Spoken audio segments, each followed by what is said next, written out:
और फिर से स्वागत है आपके अपने YouTube channel UP plus C by Dev sir पर। तो दोस्तों हमारे इस चैनल पर वीडियो एग्जाम की तैयारी चल रही है। बेहतर तरीके से तैयारी यहाँ पर आपकी कराई जा रही है। आप देख पा रहेंगे जीके का सबसे जानदार प्रैक्टिस सेट आपको कराया जा रहा है। तो डेली टेस्ट आपका होता है रात 9:30 बजे लगभग। तो आप लोग डेली का डेली टेस्ट लगा सकते हैं, बेहतर तैयारी कर सकते हैं। गुड इवनिंग, नमस्कार। आवाज़ मिल पा रही है तो थोड़ा सा हंस हंस दीजिए, सभी लोग मुस्कुरा दीजिए, इस्माइल कर दीजिए ताकि हमें भी पता चल पाए नहीं आप लोग हमारी आवाज़ सुन पा रहे हैं। थम्स अप कर दीजिए भाई। आ रही है आवाज़, सभी को मिल पा रही है? मिल पा रही है तो चलिए, आपकी मुस्कुराहट से पता चल गया है कि आवाज़ सबके पास मिल पा रही है। चलिए, पहला क्वेश्चन आपके सामने दिया गया है। यहाँ पर दिया है कर्क रेखा भारत के मध्य से होकर गुजरती है, जिसके फलस्वरूप दिया है देश के उत्तरी आधे भाग में समशीतोष्ण जलवायु पाई जाती है। फिर दिया है देश के दक्षिणी आधे भाग में उष्णकटिबंधीय जलवायु पाई जाती है। यहाँ पर जो आपका ऑप्शन बनेगा दोस्तों, बी नंबर इसका राइट हो जाएगा। दोस्तों, कर्क रेखा भारत के मध्य से होकर गुजरती है, तो यहाँ पर देखो ये प्यारा सा भारत आपका हो गया। अब यहाँ से देखा जा रही है तो भाई उत्तरी भाग में समशीतोष्ण नहीं है, यहाँ पर दिया गया है उष्णकटिबंधीय जलवायु। कहाँ मिलेगी? इस वाले में, क्योंकि ये तो आपका है भूमध्य रेखा और ये है कर्क रेखा, तो इसके बीच वाला एरिया हो गया कौन सा? तो उष्णकटिबंधीय, ऑप्शन बी राइट हो गया। अगला क्वेश्चन दिया गया है, यहाँ पर आपसे कह रहा है शिवालिक का विस्तार कहाँ है? शिवालिक श्रेणियों का विस्तार कहाँ से कहाँ तक है? तो टू का ऑप्शन इनमें से क्या हो जाएगा दोस्तों? तो याद रखिए, पोतवार बेसिन से लेके तीस्ता के मध्य में ये शिवालिक श्रेणी का विस्तार है। ऑप्शन आपका डी नंबर है राइट हो जाएगा। अगला क्वेश्चन दिया गया है कि कोर मुद्रास्फीति को परिभाषित किया जाता है। दोस्तों, एक शब्द सुना होगा, कोर सेक्टर क्या होता है? तो दोस्तों यहाँ पर देखिए, कोर मुद्रास्फीति को हम लोग किस प्रकार से, तो याद रखिएगा यहाँ पर आंसर जो बनेगा वो आपका डी, कि खाद्य मुद्रास्फीति तथा ईंधन मुद्रास्फीति दोनों को छोड़कर शीर्ष मुद्रास्फीति से है। यहाँ पर आंसर आपका डी हो जाएगा कि जो खाद्य मुद्रास्फीति है और ईंधन मुद्रास्फीति को छोड़ दिया जाए तो यहाँ पर शीर्षक जो आपका मुद्रास्फीति से है। ये इकोनॉमी से जुड़ा हुआ क्वेश्चन दोस्तों है। हेडलाइन और आपकी मुद्रास्फीति में अंतर दर्शाया गया है। अगला क्वेश्चन आपसे दिया गया है कि हिंद महासागर तथा लाल सागर को कौन सी जल संधि जोड़ती है? चलिए, हिंद महासागर और लाल सागर को कौन सी जल संधि जोड़ती है? 4 को ऑप्शन देना है और 4 का ऑप्शन दिन में से जो राइट हो जाएगा वो आपका हो जाएगा कौन सा भाई? ये है आपका बाब अल मंदेव। ठीक है, ये है ऑप्शन आपका सी नंबर है। और अगला क्वेश्चन आपके सामने आ गया है, कह रहा है रंग राजन समिति का संबंध किससे है? चलिए, रंग राजन समिति का जो संबंध है वो आपके किससे है?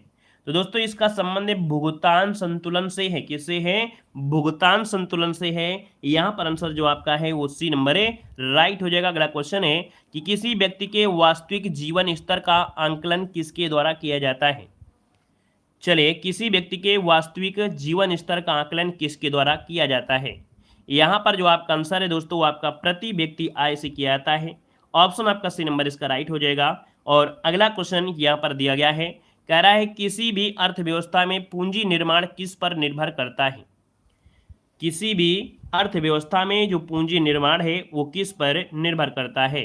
दोस्तों 7 का ऑप्शन इनमें से राइट हो जाएगा, कुल बचत पर निर्भर करता है। किस पर है? कुल बचत पर करता है। इसका ऑप्शन ए नंबर राइट हो जाएगा। अगला क्वेश्चन यहाँ पर दिया गया है, कह रहा आपसे भारतीय स्टॉक बाजार का विनिमय किसके द्वारा किया जाता है? भारतीय स्टॉक बाजार का विनिमय किसके द्वारा किया जाता है? यहाँ पर देखिए 8 का जो ऑप्शन दिया गया है उसी हो जाएगा सेबी के द्वारा। किसके द्वारा? सेबी यहाँ पर आंसर राइट हो जाएगा। भारतीय प्रतिभूति और विनिमय board, security exchange board of India. और इसकी स्थापना कब हुई थी? 12 अप्रैल 1988 में इसकी स्थापना हुई थी। आगे बढ़िए, क्वेश्चन आपसे अगला पूछा गया है, कह रहा भारत में पहली बार मूल्य संवर्धित कब लागू किया गया था? भारत में पहली बार मूल्य संवर्धित कर कब लागू किया गया था? दोस्तों 9 का ऑप्शन बी हो जाएगा। दोस्तों याद रखिएगा 2005 में। ठीक है, 2005, 1 अप्रैल 2005 में ये लागू हुआ था, जिसे बोलते हैं वैट। आगे बढ़िए, क्वेश्चन आपसे दिया गया है ग्रीन मफलर का संबंध किससे है? पिछली बार एग्जाम में क्वेश्चन पूछा जा चुका है। ग्रीन मफलर का जो संबंध है दोस्तों वो आपके ध्वनि प्रदूषण से है। किससे है? ध्वनि प्रदूषण से है। यहाँ पर आंसर सी हो जाएगा कि ग्रीन मफलर पेड़ों और झाड़ियों की एक पंक्ति है जिससे शोर जो होता है उसको एब्जॉर्व कर लेता है। ठीक है, यहाँ पर आगे बढ़िए, क्वेश्चन दिया गया है महासागर में ज्वार भाटा की उत्पत्ति का प्रमुख कारण निम्नलिखित में से कौन सा है? दोस्तों 11 नंबर की अगर बात करें तो दोस्तों यहाँ पर महासागर में ज्वारभाटा की उत्पत्ति का प्रमुख कारण होता है सूर्य तथा चंद्रमा का जो गुरुत्वाकर्षण बल होता है। ऑप्शन देखिए सी नंबर इसका राइट हो जाएगा। अगला क्वेश्चन दिया गया है कि कौन सा राष्ट्रीय उद्यान एशियाई बब्बर शेरों के लिए प्रसिद्ध है। कौन सा राष्ट्रीय उद्यान एशियाई बब्बर शेरों के लिए प्रसिद्ध है। दोस्तों 12 का ऑप्शन में से राइट हो जाएगा बी नंबर गिर उद्यान जो है। कौन है? गिर उद्यान जो कि गुजरात में है, एशियाई शेरों के लिए प्रसिद्ध है। ऑप्शन बी बनेगा। अगला दिया गया है कि भारत में नई वन नीति कब लागू की गई थी। चलिए भारत में नई वन नीति जो लागू की गई ये कब लागू की गई थी। आंसर क्या हो जाएगा? आंसर बनेगा सी नंबर 1988 में शुरुआत की गई थी दोस्तों, याद रखिएगा। और वही है कि पर्यावरण संतुलन को बचाए रखने के लिए। अगला क्वेश्चन है निम्नलिखित में से ग्रेट लेक्स के अंतर्गत कौन सी झीलें सम्मिलित नहीं हैं।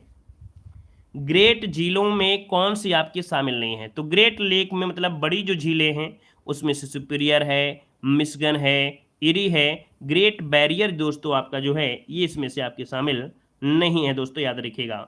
इसमें से जैसे आपके सुपीरियर हो गई, मिशिगन हो गई, ह्यूरन झील हो गई, इरी झील हो गई, ओंटारियो झील हो गई, ये आपकी आती है। ग्रेट बैरियर्स में से नहीं लेते हैं। यहाँ पर आगे बढ़िए, क्वेश्चन आपसे अगला पूछा गया है।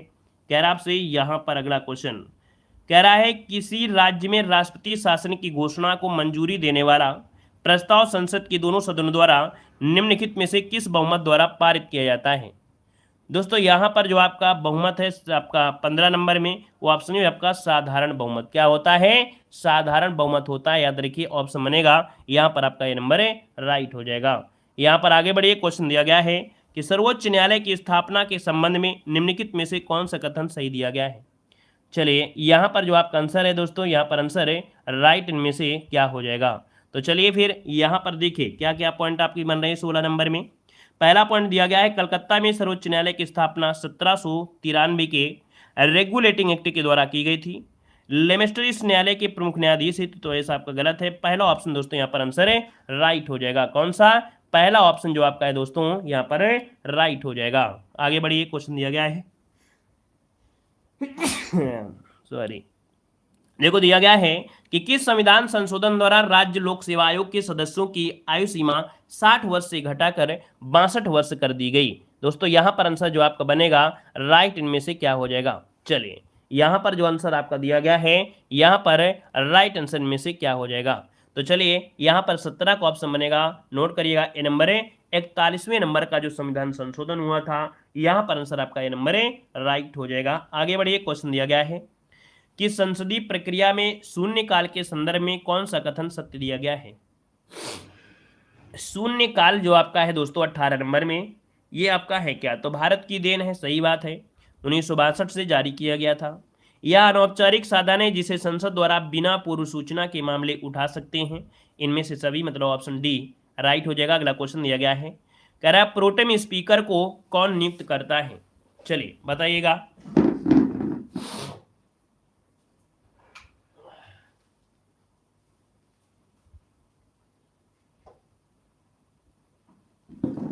चलिए यहां पर देखो दिया गया है कि प्रोटेम स्पीकर को कौन नियुक्त करता है। तो 19 का ऑप्शन क्या बनेगा? ए नंबर है भारत के जो राष्ट्रपति होते हैं। ऑप्शन बनेगा आपका ए नंबर। अगला क्वेश्चन दिया गया है, कह रहे निम्नलिखित में से कौन सा कथन सत्य नहीं है। तो देखिए पहला पॉइंट कह रहा है भारत का जो राष्ट्रपति का जो मासिक वेतन होता है वो 5 लाख रुपए होता है। राष्ट्रपति का वेतन आयकर से मुक्त होता है, सही है। राष्ट्रपति देश का संवैधानिक प्रधान होता है, सही है। राष्ट्रपति अनुच्छेद 76 के अंतर्गत दोषी ठहराए गए किसी व्यक्ति के दंड को क्षमा कर सकता है, वो होता है 72 में।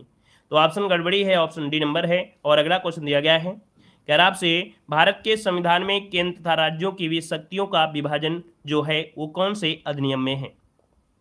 21 को ऑप्शन दोस्तों याद रखिएगा, भारत शासन अधिनियम 1935 में यहाँ पर केंद्र शक्तियों के बंटवारे से संबंधित है। और आगे बढ़िए, क्वेश्चन दिया गया है जूनागढ़ रियासत को किस माध्यम से भारत में मिलाया गया था।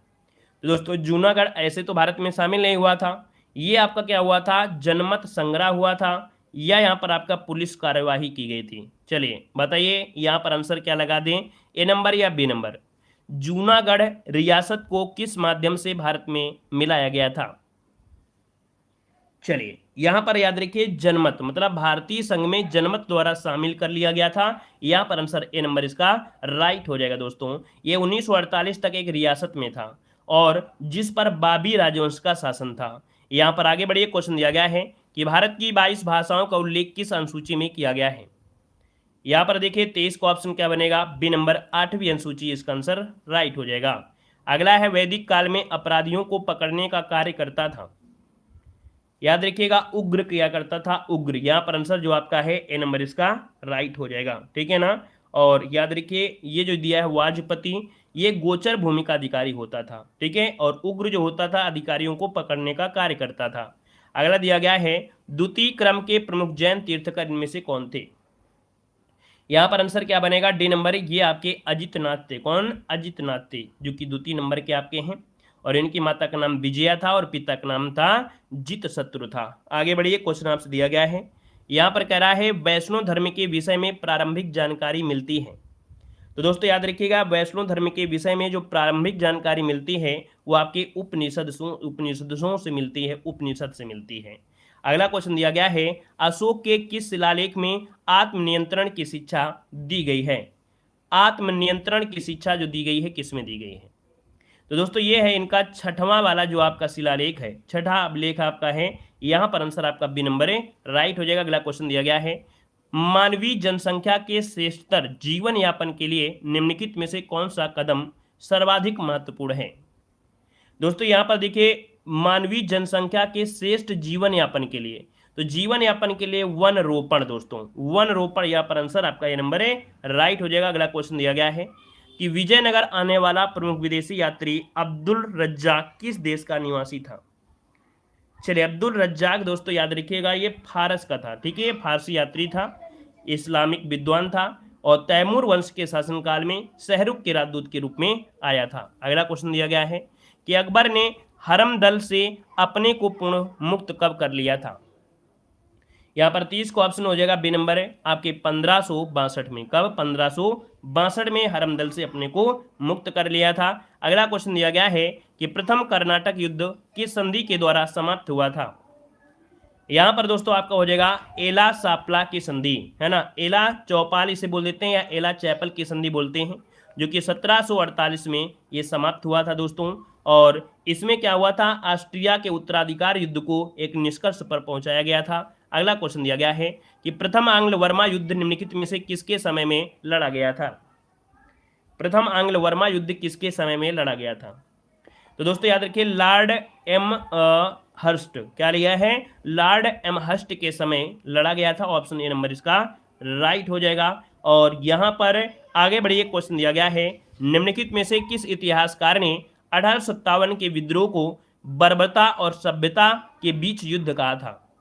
बर्बरता और सभ्यता के बीच युद्ध जो कहा दोस्तों, इनका नाम है टी.आर. होम्स। क्या नाम है, टी.आर. होम्स, इसका आंसर है राइट हो जाएगा दोस्तों। आगे बढ़िए, क्वेश्चन दिया गया है नेताजी सुभाष चंद्र बोस को सर्वप्रथम नेताजी किसने कहा था।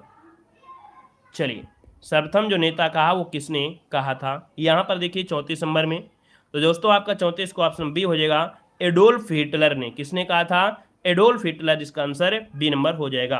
अगला क्वेश्चन दिया गया है निम्नलिखित में से कौन सा कथन सत्य दिया गया है। भारत के राजनीतिक गतिरोध दूर करने हेतु क्रिप्स आयोग था।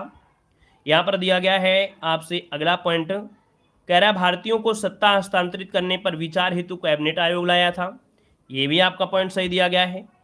शिक्षा के विकास हेतु सार्जेंट आयोग आया, मतलब इनमें से सभी कथन क्या है दोस्तों सही हैं, मतलब ऑप्शन डी राइट हो जाएगा। अगला क्वेश्चन यहाँ पर दिया गया है सूची फर्स्ट को दोस्तों किससे मिलाना है, सूची सेकंड से मिलाना है। तो चलिए फिर मिला लेते हैं 36 नंबर में, कि आपका यहाँ पर मिलान सही हो सकता है। चारों ऑप्शन आपको देख लीजिएगा। यहाँ पर 36 नंबर आपसे कह रहा है, कह रहा आपसे पुष्पों का अध्ययन होता है एंथ्रोलॉजी, है ना, पराली पादपों का अध्ययन होता है एग्रोनॉमी, पादप जीवाश्मों का अध्ययन होता है क्या, यहाँ पर है पैलियोबॉटनी, और कवकों का अध्ययन होता है माइकोलॉजी। मतलब पहला ये ऑप्शन है यहाँ पर राइट हो जाएगा। और अगला क्वेश्चन दिया गया है कि R.H. व्हिटकर द्वारा जीवों को कितने वर्गों में वर्गीकृत किया गया है। यहाँ पर जवाब देना है, आपसे कह रहा है कि R.H. व्हिटकर द्वारा जीवों को कितने वर्गों में विभाजित किया गया है। दोस्तों 37 को ऑप्शन सी हो जाएगा। दोस्तों याद रखिएगा 5 भागों में विभाजित किया गया है। 5 भाग में मोनेरा, फिर प्रोटिस्टा, फिर फंगी, फिर प्लांटी, फिर आपका एनिमेलिया। आगे बढ़िए, क्वेश्चन दिया गया है बर्फ पर उगने वाले शैवाल को क्या कहा जाता है। दोस्तों 38 की अगर बात कर सकते हैं तो आपका आंसर ये हो जाएगा, इसे बोलते हैं क्रिप्टोफाइट्स। क्या बोलते हैं? क्रिप्टोफाइट्स। और ये शैवाल जो होते हैं लाल बर्फ, हरी बर्फ, पीली बर्फ आदि का कारण बनते हैं। यहां पर दिया गया है सरसों के बीज के अपमिश्रण के रूप में समानता निम्नलिखित में से किसे प्रयोग में लाया जाता है। सरसों के बीज के अपमिश्रक के रूप में समानता किसे प्रयोग में लाते हैं। तो दोस्तों ये है आपका अर्जीमोन के बीज। क्या होते हैं? अर्जीमोन के बीज। यहाँ पर आंसर आपका नंबर राइट हो जाएगा। अगला क्वेश्चन दिया गया है निम्नलिखित में से किस विटामिन की कमी से किलोसिस रोग होता है। किलोसिस रोग दोस्तों 40 नंबर में याद रखिए विटामिन B2। यहाँ पर आंसर जो आपका है, यहाँ पर आपका ये नंबर हो जाएगा। अगला क्वेश्चन दिया गया है सिनकोना पादप के किस भाग से कुनैन प्राप्त होती है। चलिए, सिनकोना पादप के किस भाग से कुनैन प्राप्त होती है। कुनैन जो कि मलेरिया की दवा के लिए लाई जाती है प्रयोग में। तो यहाँ पर आंसर आपका बनेगा डी, आपका छाल, है ना। ऑप्शन डी राइट हो जाएगा। अगला क्वेश्चन दिया गया है निम्न में से कौन सा पाचक हार्मोन्स छोटी आंत में स्रावित होता है।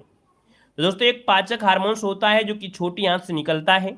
और दोस्तों ये है क्या, तो आपका कोलिस्ट्रकाइन, सीक्रेटिन और मोटिलिन, मतलब इनमें से सभी आपके हैं। यहाँ पर आंसर आपका जो बनेगा डी नंबर राइट हो जाएगा।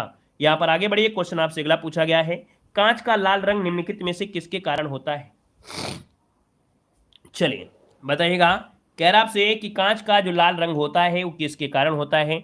43 को ऑप्शन में से राइट क्या हो जाएगा, 43 नंबर आपको देना है। 43 को ऑप्शन में से क्या बन जाएगा। चलिए यहाँ पर 43 को ऑप्शन सी हो जाएगा। याद रखिए क्यूप्रस लवण के कारण। किसके कारण? तो क्यूप्रस लवण के कारण होता है। ऑप्शन बनेगा आपका सी नंबर है। और अगला क्वेश्चन यहाँ पर आपसे दिया गया है, कह रहा आपसे सूची फर्स्ट को सूची सेकंड से यहाँ पर सुमेलित करना है। ठीक है, सूची फर्स्ट को सूची सेकंड से सुमेलित करना है। 44 नंबर। तो इसका आंसर कौन सी वाला लगाए है ना, सी नंबर। सूची फर्स्ट को सूची सेकंड से क्या करना है, सुमेलित करना है। तो चलिए भाई, यहाँ पर दिया है यूरेनियम का समस्थानिक कौन है। तो यूरेनियम का समस्थानिक आपका नाभिकीय ईंधन होता है। ठीक है, यहाँ पर कोबाल्ट की अगर बात करते हैं तो कैंसर का उपचार में होता है। ये 4 हो गया। यहाँ पर ये जो आपका हो गया क्या, 1 हो गया। आयोडीन जो होता है, आयोडीन ये किसके लिए होता है, तो आपके देखिए ये होता है, इसको यहाँ पर करेंगे। ठीक है, आयोडीन होता है गलकंठ के लिए होता है, यहाँ पर आपका 2 हो जाएगा। और रेडियम होता है द्वितीयक कैंसर के लिए, यहाँ पर 3 हो जाएगा। तो दोस्तों यहाँ पर जो आंसर आपका है वो आपका बी नंबर है, राइट हो जाएगा दोस्तों। ठीक है ना। यहाँ पर अगला क्वेश्चन दिया गया है आवर्त सारणी के किस समूह को उत्कृष्ट गैसों के रूप में या उत्कृष्ट गैसों का समूह कहते हैं। तो देखिए उत्कृष्ट गैसें आपके समूह 18 में मिलेंगी। ऑप्शन आपका डी नंबर है, राइट हो जाएगा। और अगला क्वेश्चन आपसे दिया गया है सिल्वेनाइट निम्नलिखित में से किस धातु का अयस्क है। सिल्वेनाइट ये जो अयस्क है ये किस धातु का है, 46 नंबर में। तो दोस्तों 46 का ऑप्शन में से क्या हो जाएगा, सी नंबर है, ये गोल्ड का होता है। किसका? ऑप्शन सी, गोल्ड का होता है। अगला क्वेश्चन आपसे दिया गया है, यहाँ पर कह रहा है कि जी जो आपका गुरुत्वाकर्षण नियतांक है इसके बारे में सत्य कथन बताइए। तो इसका मान देखिए आपका कितना होता है, 6.67 इंटू 10⁻⁻11 न्यूटन मीटर स्क्वायर प्रति किलोग्राम स्क्वायर। यह एक सदिश राशि, यही गलत दोस्तों, क्योंकि ये जो आपका दिया गया है गुरुत्वाकर्षण नियतांक ये अदिश राशि होती है, अदिश राशि होती है। जी का मान संपूर्ण ब्रह्मांड में सर्वत्र एक समान होता है, इसमें से सभी कथन सत्य है। यहाँ पर आंसर बी नंबर आपका गलत दिया गया है। अगला क्वेश्चन दिया गया है निम्नलिखित में से कौन सा अनुप्रस्थ तरंग का उदाहरण है।